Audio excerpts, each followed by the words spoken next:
Lord. హల్లెలూయా. ప్రభునందు ప్రియ దేవుని పిల్లరా, నేటి వాక్య ధ్యానము కొరకు మిమ్మల్ని ప్రేమతో ఆహ్వానిస్తూ ఉన్నాను.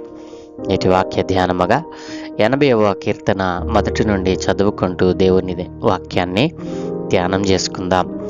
ప్రధాన గాయకునికి శోషాన్యం ఎదుతు అను రాగం మీద పాడదగినది ఆసాపు కీర్తన.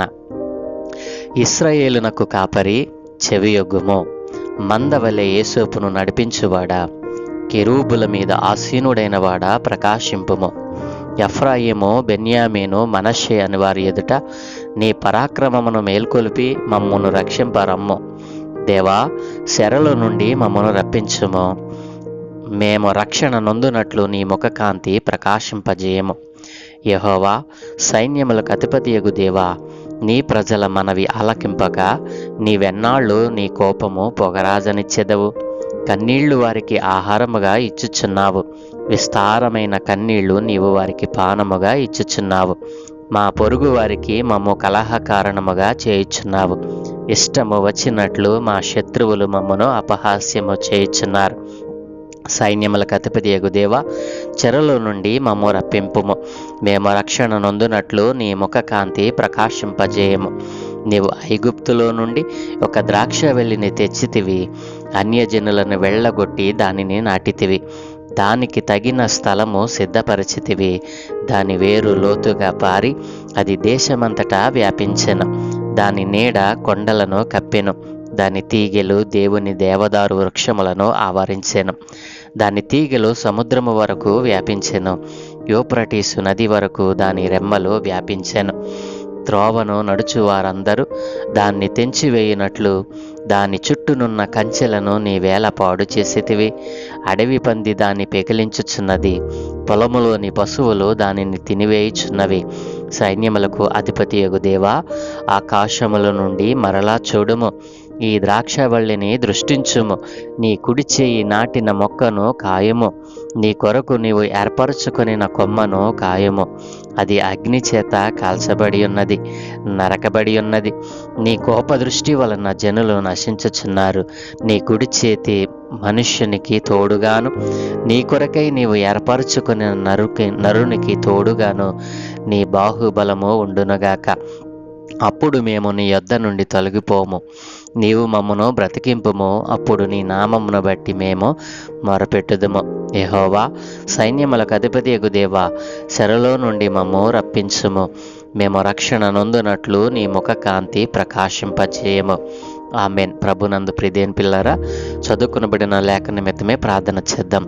దయగలిగిన తండ్రి, కృపగలిగిన దేవా, నీ ఘనమైన ఉన్నతమైన నామానికి స్తోత్రాలనైనా ఈరోజు మీరు మాకు ఇచ్చిన ఈ లేఖన భాగాన్ని మా కొరకు దీవించండి. ప్రతి ఉదయమున మీ లేఖన భాగాన్ని మేము ధ్యానం చేస్తూ మీరు మాకు బోధించే అనేక సత్యాలను నేర్చుకుంటూ ఉంటాను ఆయన. ఈరోజు కూడా మీరే మాకు బోధించి నేర్పించమని యేసయ్య నామమున అడుగుచున్నాము తండ్రి. ఆమెన్. ప్రభునందు ప్రియదేని పిల్లరా, ఈ 80వ కీర్తనను కూడా భక్తుడైన ఆసాపే వ్రాసినట్లుగా శీర్షికలో మనం చదువుకున్నాం. అవును, ఈ కీర్తనను కూడా ఆసాపే వ్రాసాడు. ప్రియదేని పిల్లరా, మరి ఇశ్రాయేలునకు కాపరి చెవియొగ్గుము, మందవలె యేసోపును నడిపించువాడా, కెరూబుల మీద ఆసీనుడైన వాడా ప్రకాశింపుము అని ఇశ్రాయేలు కాపరి అయిన దేవునిని ఇక్కడ స్తుతిస్తూ ఈ కీర్తనను ప్రారంభిస్తూ ఉన్నాడు ఆసాపు. ప్రియదేని పిల్లరా, ఈ కీర్తన కూడా 74, 79 కీర్తనలు మరి ఎలాగున వ్రాయబడ్డాయో అలాంటి కీర్తనే ఇది కూడా. ఇశ్రాయేలు ప్రజలు శత్రువులు విజయంతో విర్రవీగుతున్నారని, మరి దేవుని యొక్క ప్రజలకు గొప్ప కష్టం వాటిల్లిందని భక్తుడు ఇక్కడ మరి దేవుడు నాటినటువంటి ద్రాక్షావల్లిగా ఇశ్రాయేలు ప్రజలను ఇక్కడ ఉటంకిస్తూ మాట్లాడుతూ ఉన్నాడు. దేవుడే మరి ఒక ద్రాక్షావల్లిగా ఇశ్రాయేలు జాతిని నాటినట్లు, ఆ నాటిన ద్రాక్ష చెట్టు విస్తారముగా వ్యాపించిందని, బహుగా మరి విస్తరించిందని, అభివృద్ధి పొందిందని. అయితే వారు విర్రవేగటం వలన, దేవునికి అవిధేయులవటం వలన మరి ఆ యొక్క ద్రాక్ష చెట్టును అనేక మంది అన్యులైనటువంటి వారు, మరి దుష్టులైనటువంటి వారు కష్టాల పాలు చేస్తూ ఉన్నారు, దానిని నరికి వేస్తూ ఉన్నారు, దానిని పెళ్ళగిస్తూ ఉన్నారు అని భక్తుడు ఇక్కడ ద్రాక్ష చెట్టుతో ఇశ్రాయేలు ప్రజలను పోల్చుతూ దేవుని ప్రజలకు గొప్ప కష్టం వాటిల్లింది. మరి ఆ కష్టం నుంచి దేవా నీవే కాపాడుము అని ఆయన ఇక్కడ మరి కీర్తనలో మరి ఉపోద్ఘాతంగా మరి సమస్తమును కూడా దేవునికి అప్పజెపుతూ మాట్లాడుతున్నటువంటి సందర్భం. ప్రియమైన పిల్లారా, మరి దేవుడు తన ప్రజలైన వారిని ఒక ద్రాక్షావనములో ద్రాక్షావళిని నాటినట్లుగా ఆయన తన ప్రజలను ఈ భూమి మీద వారి కొరకు సిద్ధపరిచిన స్థలంలో ఆయన వారిని నాటాడు. ఆ నాటిన చెట్టు అంతకంతకు వర్ధిల్లుతూ మరి ఆ ప్రదేశమంతటా వ్యాపించింది. అయితే వారు వ్యాపించిన కొలది, వారు వృద్ధి పొందిన కొలది దేవుని మీద తిరగబడ్డారు. దేవుని యొక్క ఆజ్ఞలను మీరారు, దేవుని ఆజ్ఞలను అతిక్రమించారు. అందువలన దేవుడు వారిని అన్యుల చేతికి అప్పగించాడు, మరి శత్రువుల చేతికి వారిని అప్పగించాడు. అందుకనే దేవుని ప్రజలకు ఏమి కలిగింది? గొప్ప కష్టం వాటిల్లింది. ప్రియమైన పిల్లరా, దేవుని ప్రజలకు కష్టం రావడం ఏంటి? దేవుని నమ్ముకుంటే మాకెందుకు ఇన్ని ఇబ్బందులు, ఇన్ని శోధనలు, మరి ఇన్ని శ్రమలు మాకెందుకు వస్తూ ఉన్నాయి అని విశ్వాసి అయినటువంటి వారి జీవితంలో అనేక మంది మరి ప్రశ్న వేశారు. కొన్ని లక్షల మంది, కొన్ని కోట్ల మంది దేవుణ్ణి ప్రశ్న వేశారు. వారిలో నీవు నేను కూడా ఉన్నాం కదూ. ప్రియమైన పిల్లరా, నేను దేవుణ్ణి నమ్ముకుంటే నాకెందుకు మేలు జరగటం లేదు? నేను దేవుణ్ణి నమ్ముకుంటే దేవుడు నాకెందుకు మరి మేలు చేయటం లేదు అని అనేక మార్లు మన మనసుల్లో మనం అనుకుంటాం. ప్రియమైన పిల్లరా, ఎందుకు దేవుడు మన జీవితాల్లో మేలు చేయటం లేదు, దేవుని ప్రజలైనటువంటి వారికి కష్టం ఎందుకు వస్తూ ఉంది అని మనం ఎప్పుడైనా ఆలోచన చేశామా? ప్రియమైన పిల్లరా, ఈ కీర్తనలో భక్తుడు అంటున్నాడు కదా, మరి నీ మాట వినకుండా నీవు నాటిన నీ ప్రజలే నీకు వ్యతిరేకంగా మరి తిరిగారు అంటున్నాడు. అంటే ఏమిటి దీని అర్థం? ప్రియమైన పిల్లరా, కాపరి మరి ఒక దొడ్డిలో నిన్ను నాటాడు, ఆ దొడ్డిలో నీవు ఫలిస్తూ ఉన్నావు. ఆ కాపరి చేతి కింద నీవు ఉండాలి కదూ. ఆ కాపరి నిన్ను నాటుకున్నాడు, మరి నీవు మంచి ఫలాలు ఇస్తావని, మరి తినుటకు మధురమైనటువంటి ఫలాలను ఇస్తావని మరి ఆయన ఆశపడి ఆయన తోటలో నిన్ను నాటుకున్నాడు, ఆయన సంఘములో నిన్ను నాటుకున్నాడు. ఆ సంఘములో ఫలించేటువంటి కొమ్మగా నీవు ఉన్నావా? నీవు ఫలించి అభివృద్ధి పొందిన తర్వాత ఆ కాపరి మీదే తిరగబడతా ఉన్నావా? కాపరి చేతి కింద ఉండను అంటున్నావా? ప్రియమైన పిల్లరా, సేమ్ ఇలాగనే దేవుని ప్రజలైన ఇశ్రాయేలు జనాంగం ఆ దినాన్న దేవునికి వ్యతిరేకంగా తిరిగింది. కాపరి చేతి కింద ఉండాలని వారు ఆశపడలేదు. దేవునికి మరి వ్యతిరేకంగా, కాపరికి వ్యతిరేకంగా వారు తిరిగారు. ఉన్నత స్థలాలలో వారికి ఇష్టం వచ్చిన వాటిని స్థాపించుకొని వాటిని ఆరాధించడం ప్రారంభించారు. అందుకనే దేవుడు అన్య రాజుల చేతికి మరి అన్యులు ఆ వనములోనికి ఆ యొక్క ఎక్కడైతే దేవుడు నాటాడో దానిలోనికి రావటానికి దేవుడు అనుమతి ఇచ్చాడు. ఆయన చూడకుండా తన కన్నులను మూసివేసుకున్నాడు. ప్రియమైన పిల్లరా, అయితే దేవుని ప్రజలలో కష్టము అనుభవించినటువంటి వారిలో యథార్థవంతులు, పరిశుద్ధులు ఉన్నారు. వారు మొరపెట్టినప్పుడు దేవుడు మరలా వారిని తన కన్నులారా చూసి వారిని ఆయన మరి రక్షించాడు. ప్రియమైన పిల్లరా, ఇశ్రాయేలునకు కాపరి గొప్ప కాపరి. ఆయన మామూలు వాడు కాదు, ఆయన మాట్లాడే దేవుడు, ఆయన సర్వశక్తి కలిగిన దేవుడు, ఈ సర్వ సృష్టిని మరి ఏలుతున్నవాడు, ఏకైక దేవుడు. నేను ప్రకటిస్తున్నటువంటి నజరేయుడైన యేసుక్రీస్తు ప్రభులవారు. ప్రియమైన పిల్లరా, ఈ యేసుక్రీస్తు ప్రభులవారిని నమ్మిన నీవు ఆయన నాటిన వనములో, ఆయన ఏ సంఘములో నిన్ను నాటాడో, ఏ వనములో అయితే నిన్ను తన చేతితో నాటాడో, ఆ నాటిన దినము నుండి నువ్వు ఫలిస్తూ ఉన్నావా? ఆయనకు ఉపయోగపడేటువంటి ఫలాలను నీవు ఫలిస్తూ ఉన్నావా? ఆయన ఆకలి తీరుస్తూ ఉన్నావా? ఆయన ఉద్దేశాన్ని నెరవేరుస్తూ ఉన్నావా? నా ప్రియ సహోదరి సహోదరు ఆలోచన చేయండి. ఈ 80వ కీర్తన మరలా మీరు మరి ఈ కోణంలో మీరు ధ్యానం చేస్తూ ఉంటే దేవుడు నాటినటువంటి ఆ మొక్క ఎలా అభివృద్ధి చెందిందో, దేవుడు ఆ మొక్కను ఎలా అభివృద్ధి చేశాడో మనకు అర్థమవుతా ఉంది. అయితే మరి దేవుడు నాటినటువంటి ఆ మొక్కలో అన్యజనులు, దుష్టుడైన వాడు మరి ప్రవేశించి ఇక్కడ అన్నాడు కదా 13వ వచనంలో, అడవి పంది దాన్ని పెకలించుచున్నది, పొలములోని పశువులు దాన్ని తినివేయుచున్నవి. అంటే దీని అర్థం, ప్రియదేని పిల్లరా, దేవుడు నాటిన మొక్కకు ప్రమాదం వాటిల్లింది, కష్టం వచ్చింది. అడవి పంది దాన్ని తొలిచి వేస్తూ ఉందంట. ప్రియదేని పిల్ల, అడవి పంది దేనికి సాదృశ్యం? ఈ లోకములోని దుష్టుడైన అపవాదికి సాదృశ్యం.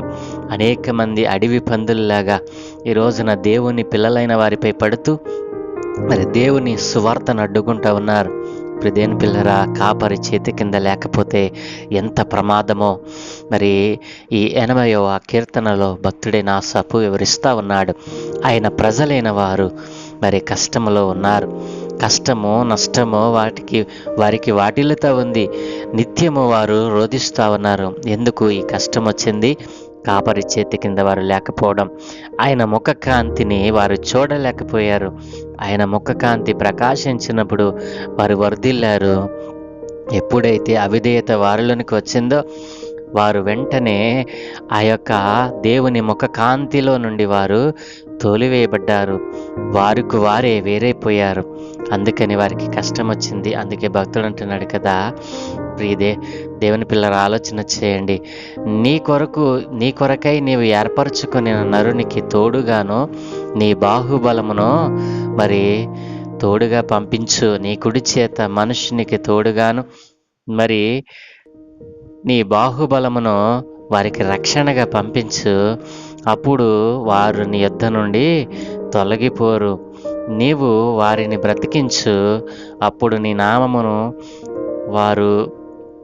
నామమును బట్టి వారు మొరపెడతారు అని భక్తుడు ఇక్కడ కంక్లూజన్ చేస్తూ ఉన్నాడు. ప్రియదేని పిల్లారా, దేవుని ముఖకాంతి కింద, దేవుని ముఖకాంతిలో మరి వర్ధిల్లినటువంటి ఆ మొక్క అయినటువంటి దేవుని ప్రజలు, ప్రియదేని పిల్లారా, ఈ రోజున అన్యజనులను మరి ఆయన ఎంత కష్టపడ్డాడండి.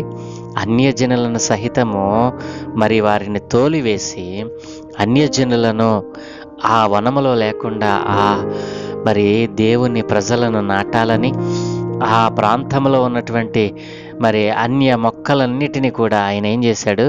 తొలగించి వేశాడు, పెకలించి వేశాడు. శేషము లేకుండా వారిని తీసివేసి తన పరిశుద్ధమైన మొక్కను నాటాడు. ఆ మొక్క దేవుని వలన, కాపరి వలన అభివృద్ధి పొంది మరి దేవునికి వ్యతిరేకంగా తిరిగాయి. అందుకనే కష్టం వచ్చింది. కాబట్టి నా ప్రియ దేవుని పిల్లలు ఆలోచన చేయండి. సంఘములోనే ఒక బలమైన పాత్రగా నిన్ను నాటాడు దేవుడు. సంఘములో, సహవాసములో ఒక ప్రత్యేకమైన స్థానంలో నేను ఉంచినప్పుడు నీవు ఫలించేడి కొమ్మగా అనేక మందికి మాదిరిగా నీవు ఉండాలి కదూ. ఒకవేళ సంఘములో, సహవాసములో అలాగున్న ఫలించేటి కొమ్మగా నీవు ఉండకుండా, మాదిరి నీకు లేకుండా నీవే మరి కృషించిపోతా ఉన్నావేమో. జాగ్రత్త. దేవుడు నిన్నుంచిన స్థానంలో నీవు వర్ధిల్లాలి. ఆయన ముఖకాంతి నీ మీద ప్రకాశింప చేయాలి అనంటే నీవు ఇతరులకు మాదిరిగా ఉండాలి. నీ భక్తి, నీ నీతి ఇతరులకు సాక్ష్యమై ఉండాలి. వారి జీవితంలో మరి ఒక మార్పును తీసుకొచ్చేదే ఉండాలి. దేవుణ్ణి పరిచయం చేసేదే ఉండాలి. ఈ రోజున ఆ కాపరి చేతి కిందనే ఉన్నావా? ఆయన ముఖ కాంతి నీ మీద ప్రకాశింప చేయాలి అనంటే అలాంటి భక్తి, అలాంటి నీతి ఆయన నాటిన స్థానములో, ఆయన నాటిన వనములోనే నీవు ఉన్నావా? ఫలించేటి కొమ్మగా నీవు ఉన్నావా? ఒకసారి నిన్ను నీవు పరిశీలన చేసుకో. ఆనాడు ఇశ్రాయేలు జనాంగము ఆయన అన్య మొక్కలను తీసివేసి పరిశుద్ధ మొక్కగా నిన్ను నాటినప్పుడు వారు దేవునికి అవిధేయత చూపారు. అలాంటి అవిధేయత ఒకవేళ నీలో ఉందేమో నిన్ను నీవు పరిశీలన చేసుకొని ఈరోజు ప్రభువు నాకు సమర్పించుకో. ఈ దినమైన దేవునికి నీవు సమర్పించుకొని, అయ్యా ఫలించడి కొమ్మగా నేను ఉంటాను, నీవు ఉంచిన స్థానంలో నేను అభివృద్ధి పొందుతాను, నీకు ఉపయోగపడే పాత్రగా ఉంటాను అనుకున్నవారు నాతో కలిసి ఈ చిన్న ప్రార్థన చేయండి. దయగలిగిన తండ్రి, కృపగలిగిన దేవా, మీ నామము అతి పరిశుద్ధమైనది నాయన. ఈ లోకములో ఉన్న సమస్తమును ఏలువాడానికి వందనాలయ్యా. అవును తండ్రి, నీవు నాటిన మొక్క ఫలించి అభివృద్ధి పొందినప్పటికీ అయా దానిలో అడవి పందులు వచ్చి దాన్ని పెకలించి వేస్తూ ఉన్నాయి. కేవలం ఎందుకో మాకు తెలియచేసావు నాయన. నీకు అవిధేయత చూపటం వలన, నీ ఆజ్ఞలను, నీ విధులను, నీ కట్టడలను మేము అనుసరింపక అయ్యా మాకు నచ్చినట్లుగా మేము బ్రతకడం వలననే ఈ కష్టము మా జీవితాల్లో వాటిల్లిందని ఈ దినాన సూటిగా మాట్లాడావు.